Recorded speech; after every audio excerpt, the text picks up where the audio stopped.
அனைவருக்கும் வணக்கம். நான் உங்கள் ஈழத்தமிழன் மேனி. நான் முக்கியமான ஒரு விடயத்தை சொல்ல வருகிறேன். புலம்பெயர் தேசத்தில் இருக்கிற எங்களுடைய உறவுகளும் உணர வேணும். தவறு விடுகின்றவர்கள் மாத்திரம் நீங்கள் திருந்த வேண்டும். தாயகத்திலே இருக்கின்ற உறவுகளும் உணர வேண்டும். தவறு விடுகின்றவர்கள் திருந்த வேண்டும். புலம்பெயர் தேசத்திலிருந்து எங்களுடைய உறவுகள் குளிர், பனி, மழை என்று பார்க்காமல்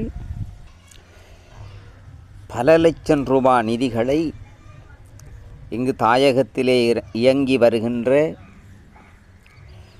தொண்டு நிறுவனங்கள், டிக்டாக் வலைத்தளம் செய்கின்றவர்கள், யூடியூப் வலைத்தளம் செய்கின்றவர்கள் மற்றும் தனிநபர்களோடு தொடர்பு ஏற்படுத்தி உங்களுடைய நிதிகளை அனுப்பி சேவைகளை செய்து வருகின்றீர்கள். நாங்கள் நம்புகிறோம், நாங்களும் பார்க்கின்றோம். ஆனால் ஒரு சில நபர்கள் மிகவும் ஒரு கேவலமான வேலைகளை செய்து வருகின்றார்கள்.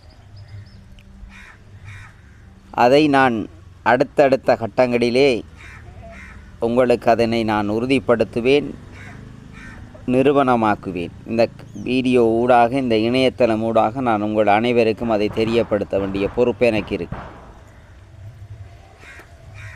மாவீரர் குடும்பங்களுக்கு என்று சொல்லி உணவு பொதி திட்டங்களை செய்து வருகிறார்கள். ஆனால் அதிலே நிறைய 5000 ரூபா நிதி ஒதுக்கீடு ஒருவருக்கு செய்திருந்தால் அதிலே அப்போ இப்படி சில தனிநபர்கள் வேலை செய்கின்றவர்கள் 10 கிலோ அரிசிக்கு வில்லெடுத்து விட்டு 5 கிலோ அரிசி வேக்குகளை கொடுக்கின்ற ஒரு சம்பவம் நடந்திருக்கின்றது, நடைபெற்று கொண்டிருக்கிறது. அதைப்போல ஏனைய சிறார்கள், வறுமையில் வாழுகின்ற சிறார்களுக்கு துவிச்சக்கர வண்டி, சைக்கிள் இதை கொடுப்பது போல் வீடியோ பதிவு செய்து போட்டோக்களை எடுத்துவிட்டு தங்களுடைய உறவுகளுக்கு அது கைமாறுவதாகவும் நாங்கள் அறிகின்றோம். ஆனால் அண்மை காலத்திலே ஒரு தனிநபருடைய வங்கி கணக்கிலே அதிகூடிய நிதி இருப்பதாக அந்த வங்கி முகாமையாளர் கூறியிருக்கின்றார். ஏனென்றால் இந்த இலங்கையினுடைய சட்டத்தின்படி ஒரு தனிநபர் 10 லட்சத்துக்கு மேற்பட்ட நிதி ஒரு தனியாருடைய கணக்கிலே இருக்குமாக இருந்தால் எங்களுடைய ஹியூமன் ரைட்ஸ் ஹியூமன் ரைட்ஸ் என்றால் நிதி சட்டத்தின் ஒரு பகுதி. இந்த பகுதியினரால் கண்காணிக்கப்பட்டு அவர் விசாரணைக்கு உட்படுத்தப்படுவார். ஆகையினால் வங்கி முகாமையாளர் கூறியிருக்கின்றார், நீங்கள் இந்த கணக்கிலே நிதிகளை வைப்பில் இட முடியாது, அதிக கூடிய நிதி வைப்பில் இருக்கிறது, ஆனால் இன்னொருவருடைய கணக்கிலே நீங்கள் அந்த நிதியை வைப்பு செய்ய வேண்டும் என்று சொல்லியிருக்கிறார். இப்படி எங்களுடைய மக்கள் அந்த புலம்பெயர் தேசத்திலிருந்து மிகவும் ஒரு துன்ப துயரத்தில் இருந்து அவர்களுடைய நிதியிலே எங்களுடைய இந்த தாயகத்தில் இருக்கிற மக்களுக்கு ஏதோ ஒரு வகையில் உதவிகளை செய்ய வேணும் என்ற நோக்கோடு அவர்களுக்கு மறுவாழ்வு அளிக்க வேண்டும். இந்த போராட்டத்தாலும் இயற்கையினாலும் மிகவும் நொந்து போயிருக்கிற எங்களோட மக்களுக்கு உதவி செய்து கொண்டு இருக்கிறாங்க. இதை இங்கிருக்கின்ற சில கசபோக்கிளிகள்,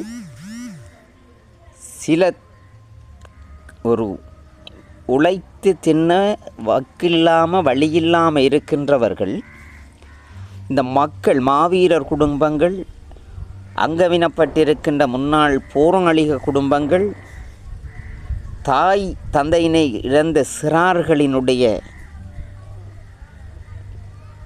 உதவி வருகின்றதிலே சுரண்டி வாழுகின்ற நிலைமை இங்கே ஏற்பட்டிருக்கின்றது. அண்மையிலே நான் சொல்லுகிறேன், இந்த மட்டக்களப்பு மாவட்டத்திலிருந்து வடமாகாணத்தில் இருக்கின்ற துயிலும் இல்லங்களுக்கு செல்லுகின்ற பொழுது அவர்களுக்கு சகல வாய்ப்புகளையும் வெளிநாட்டில் இருக்கின்ற உறவுகள் நிதிகளை அனுப்பியிருந்தார்கள் செய்து கொடுக்கும்படி. ஆனால் அங்கு ஆலயங்களிலே அன்னதானம் வாங்கி கொடுப்பதாகவும் நாம் அறிந்திருக்கின்றோம். ஆனால் நான் திட்டவட்டமாக சொல்லுகிறேன், விரைவாக உங்களுடைய பெயர்களையும் உங்களுடைய புகைப்படங்களையும் இதிலே போட்டு உங்களை பேச வைத்து உங்களை கேவலப்படுத்துவதற்கு உங்களுடைய செயற்பாடுகள் இனி அமையக்கூடாது. இது எச்சரிக்கையாக நான் சொல்லவில்லை. உங்களுடைய கௌரவத்தையும் சுய மரியாதையும் பார்த்து கொள்ள வேண்டும். போராட்டத்தையும் போராளிகளையும் போராட்டத்துக்காக அர்ப்பணித்த மாவீரர்களுடைய பெற்றோர்களையும் இந்த போராட்டத்தினால் வழிகளை சுமந்திருக்கிற எங்கள் மக்களினுடைய வாழ்வை விற்று நீங்கள் பிழைப்பதை நிறுத்த வேண்டும் என நான் சொல்லி வைக்க விரும்புகின்றேன். புலம்பெயர் தேசத்தில் இருக்கின்ற உங்களுடைய உறவுகள் உங்களுக்கும் நான் சொல்ல தயவாக வேண்டிக் கொள்கின்றேன். நீங்கள் உணர்ந்து உண்மையிலேயே ஒரு நேர்மையான நல்ல ஒரு பணிகளை சிறப்பாக செய்கின்றவர்களுக்கு உங்களுடைய உதவிகள் சேர வேண்டும் என்று இந்த இடத்திலே நான் தயவோடு வேண்டிக் கொள்கின்றேன். நன்றி.